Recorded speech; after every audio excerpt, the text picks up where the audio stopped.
So in this video, I want to talk about the anime known as the Demon Sword Master of Excalibur Academy. And this is based on a light novel. It is currently planned for 12 episodes, and of course it is currently airing on High Dive. And I will definitely say this is very cliche anime. Like, I'm not going to beat around the bush.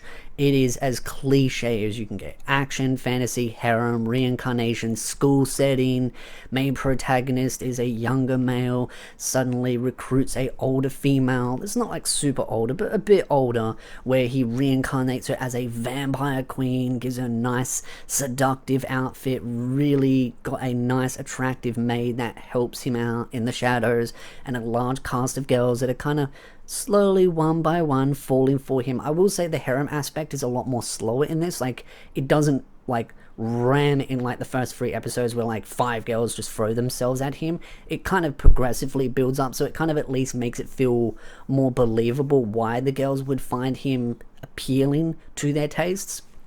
But it's very easy to quickly pick up on the harem aspect, because the first character really that is part of the harem is the maid that he's had for 1,000 or so years. And then you've also got the girl that he ends up resurrecting. You can kind of tell she's got a bit of a crush on him.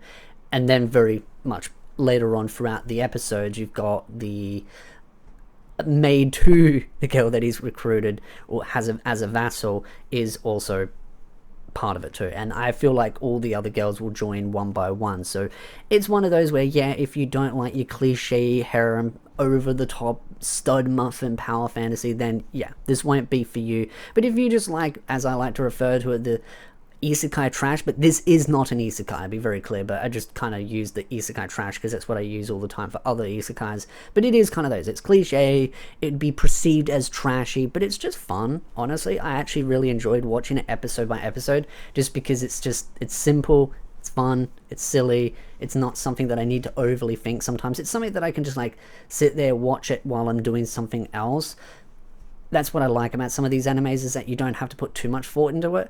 And I know some people want these like deep, complex animes that feel more grounded and realistic. There's plenty of those animes out there, so if at the end of the day you don't like this, you don't have to watch it.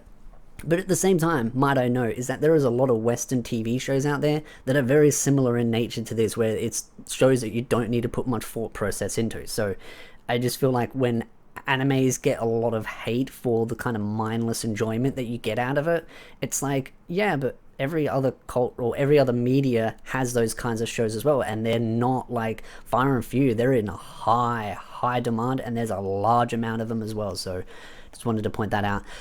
I will say it is interesting kind of looking at the backstory, because one of the things that the anime does throughout the episodes is gives a bit of a backstory on the main protagonist and other characters as well, which I think is helpful to kind of get you more attached to them, especially with the main male protagonist and this whole goddess that he's trying to sort of chase.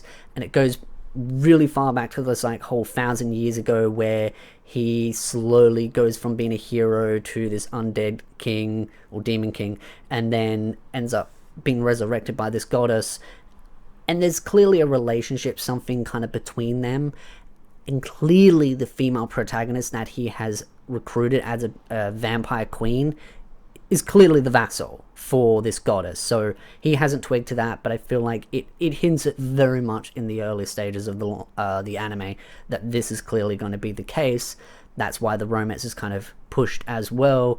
And in the later episodes, you also have certain characters that are like being introduced that are like, oh, I must defeat the goddess's vassal. So there's many layers. So I will say the one jarring thing about it was the fact that you go from like really heavy like magic fantasy, and then the time lapse happens, and then it's like sci-fi magic fantasy. I'm just like, it's kind of like trying to mix and all match it. It's interesting, but it's definitely one of those where it gives me a little bit of whiplash, where I'm like, whoa, that's a bit of a change in kind of the style of what they're trying to go across. And also the whole void thing as well. So it seems to be a lot of these creatures that used to be part of the wars 1,000 years ago are now turned into these kind of like void things, and humanity's got all these big like mega cities that sit on the ocean and they float around. I did wonder if there was like any like floating flying ones as well. And I mean, it does mention in it that they can kind of fly, but I was like, well, they're on the ocean, so it's clearly designed to kind of like float on the ocean, but I wondered if some of them could actually fly above the ground as well, because there's meant to be 7 or so of them. I can't remember the exact number. That really doesn't matter really, because we've only seen like 2 so far, like the main one that the character's on, and then also the one that's in the later episodes as well. So it's got some interesting story hooks, but I wouldn't like sit there and expect it to be some deep and insane series, unless the source material has been skipped and there's a lot of context missing. But for me, I just enjoy the fun chemistry between the main protagonist and the girl that he's clearly recruited as a vassal, and especially the outfits are like, even though they haven't shown her full outfit yet, because it's got like a red attire like she gets later on, clearly there's some good fan service in there. But their relationship is kind of cute. I can kind of see why some people might be like, it's not for me. But again, I just want to be clear, very upfront there, that this may be for you, this may not be for you. I look forward to seeing where more of the story goes from like the past perspective. That's what I'm kind of more interested in, because in his past, he was a hero. He was kind of like doing all these good things, but he wasn't like a normal generic hero where he was easily bored off or all that kind of stuff. He kind of just tried to do the right thing, and he ends up getting betrayed, but he knew that he was going to be betrayed, and he just didn't care, and he just kind of was like, this is just how humans are, and then kind of plays it off, and then the goddess resurrects him, and then he basically becomes the villain in a sense, and then that's when he's defeated. But he's defeated by these individuals that are kind of like big powerful entities amongst the human sort of empire, but then they also become corrupted 1,000 years later, and there's this whole thing of rebirth and everything. So I'm very curious to see what the tie-in is between them, and why they went from like him being a hero fully to being betrayed, to them attacking him, defeating him, then him being resurrected, and why they've been corrupted as well the way they have. So I think it's got some interesting premises in it. I just, like I said, I don't overthink it too much. For me, it's just fun to just see the interactions between the main female and the main male, especially for the fact that she is a vampire queen, so she relies on blood. So there's a lot of those moments where she's like looking for blood, so she either like sucks on his finger or goes for the neck, and those situations where the other girls, because they're all in the same dorm, walk in and notice that, and that's where the sort of the fan servicey etchy part kind of comes in, which is funny because the tags on it are not under those. Also to note that this is done by Studio Passione, so you can definitely tell it's Passione Studio because of the art style. So it's like, if you like the High School DxD graphics or art style, you'll like this, though it follows the same art style, just not with the eyes, because that's the one issue I always had with High School DxD, is the eyes just felt a little bit weird. But I like the overall art style because it's just cute, it's cool.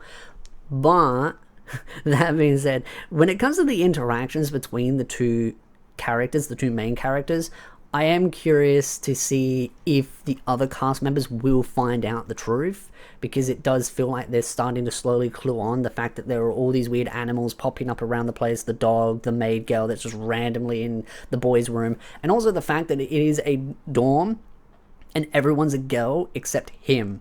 And I will say that is the one thing that's like, okay, that's not really believable. Like, yes, we have a dorm full of girls, except him, who's allowed to stay, and he can have a bath with us while we're all nude. It's just like, I'd at least try and cop a look at least. That's the one thing I do feel is unrealistic, even though, yes, he's younger, but he's lived for a long time as, like, a hero than an undead. So it's, to me, it's like, that's the only unrealistic part. I'd at least think that he'd at least maybe, like, cop a look, at least be shy and bashful about it, and respectful, but at least try and cop a look, which he kind of does at the same time. I just wish he wasn't so over the top in that denial aspect. That's just me, but maybe that's just because I just kind of feel like that's him being too bashful, too shy. That's just my opinion on it, but I still really enjoy it for what silly trashiness it has to offer. And I'd love to know your thoughts in the comment section down below. Have you watched the series? What are your thoughts about it? And have you read the source material? And what's the deal with the source material? Has it skipped a lot of stuff? I kind of expect it to, especially with these kind of series. These are kind of like source material sellers, so that's what I expect from these kind of series. So again, if you like this video, hit the like, subscribe, and I'll see you beautiful nerds in the next video.